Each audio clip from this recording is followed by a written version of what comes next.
Independence Day style spaceships and stuff. This has got it all in it. Basically, within 40 seconds of this video, there's 4 chimneys that stand like an 1111, but then it moves into the most significant symbology you could ever see, with like, you know, an Independence Day style mothership for a roof, little UFOs flying all around the London Eye, and then it ends up with robotic streetwalkers in the middle of London stomping around the place, all like towards the Olympic Stadium.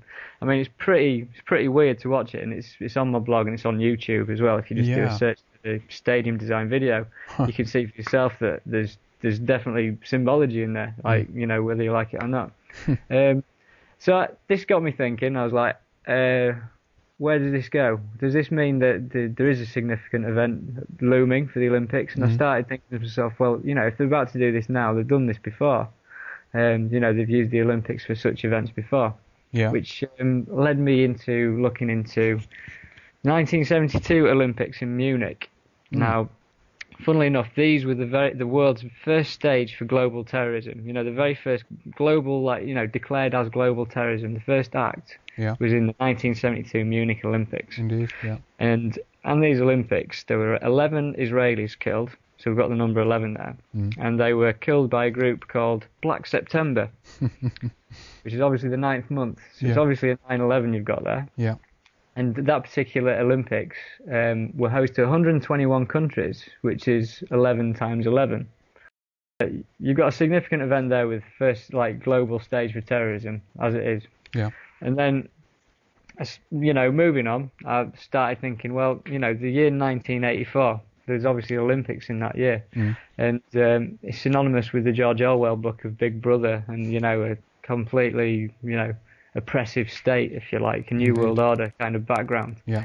And I'd briefly remembered hearing things about a closing ceremony in the 1984 Olympics, and did some rooting around on the internet, and obviously came across a video. In the 1984 Olympics, which were held in Los Angeles, they closed the ceremony, and the audience didn't even expect this, because most of the audience thought it was real at the time. It closed with a UFO flying over the Olympic Stadium, kind of communicating with the audience in a Close Encounters of the Third Kind style. Right. And the UFO eventually closes down and lands in the center of the stadium, at which point there's a load of smoke, and then this alien gets out and tells the audience that he likes what he sees there. So you got this really strange thing out of the middle of nowhere. No one was expecting it, and I don't know how you'd ever connect Olympics with this UFO event in the first place. Yeah. But basically, obviously, 1984 symbolic year, UFO landing. So you start thinking, stuff going on. I'm not sure what. I can't really put my finger on things. And at this point, I'd decided to move away from the Olympics for a bit, because I felt that, you know, I wasn't going to find much more for the time being. And it got me involved in looking at symbols of sorts, and general symbolism and corporate logos. And I started off with, obviously, the all-seeing eye on the dollar bill. Yeah. And if you notice with the all-seeing eye on the dollar bill, on the particular side that it's on, it's the only note that it appears on in America, and there's 4 ones on it, and they ring out 1111 either side of the dollar bill. Indeed, yeah. You got the same thing again. And I was looking at that, and basically started comparing it to other, you know, American institutions, looking it through, you know, the FBI logo, the CIA logo, every single one of them. You can essentially kind of draw out the pyramid without the capstone, and have an eye in the center. You know, the same geometrics work in a lot of the, you know, the official institutions of America. Yeah. And I wanted to get to the source of where this was, and everyone, generally a misinterpretation is that America was the foundation of all of this. You know, in 1776, and you know, I mean, for a while I thought America was the start of all of this New World Order stuff. I didn't think any further than that. My consciousness wouldn't allow it. Yeah. But eventually, came to me, you know, Britain. Obviously, the British founded America. Yeah. On in a Western kind of empire sense, but looked at the British coat of arms, and if you pick up the British coat of arms, again you'll notice that you've got a pyramid, and where the all-seeing eye is, you've got a crown. You know, it's the same thing. You can draw the same geometrics over it, and you've got smack bang the same symbols coming at you. So I was like, right, well, what's going on here then? This is obviously a lot more, ingrained in human civilization, like more than I thought anyhow. Indeed.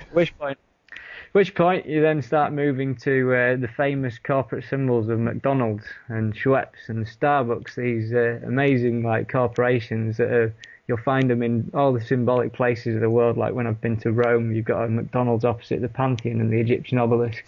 And then if you go to the Sphinx in Cairo, and you've got a KFC and you've got a McDonald's right outside the entranceway.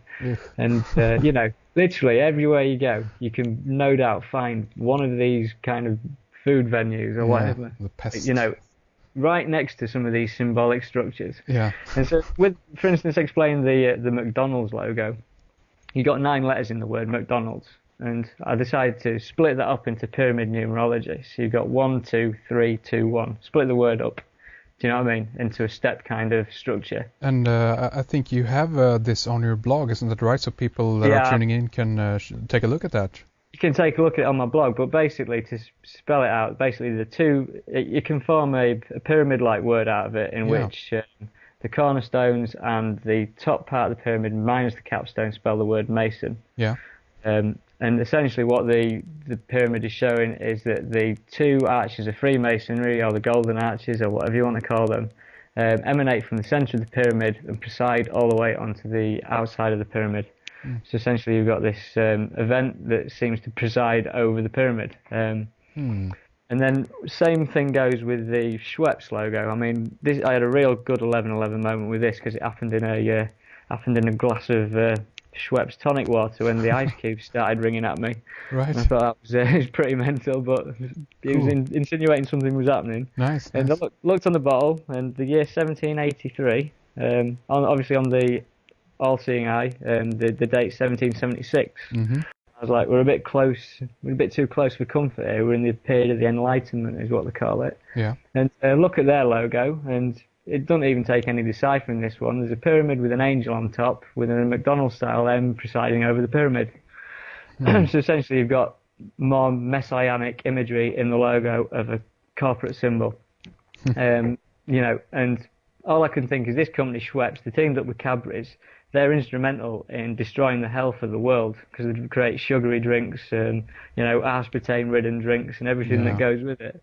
And they're using this symbology. So you can look at that on my blog again because it's all on there. Very interesting.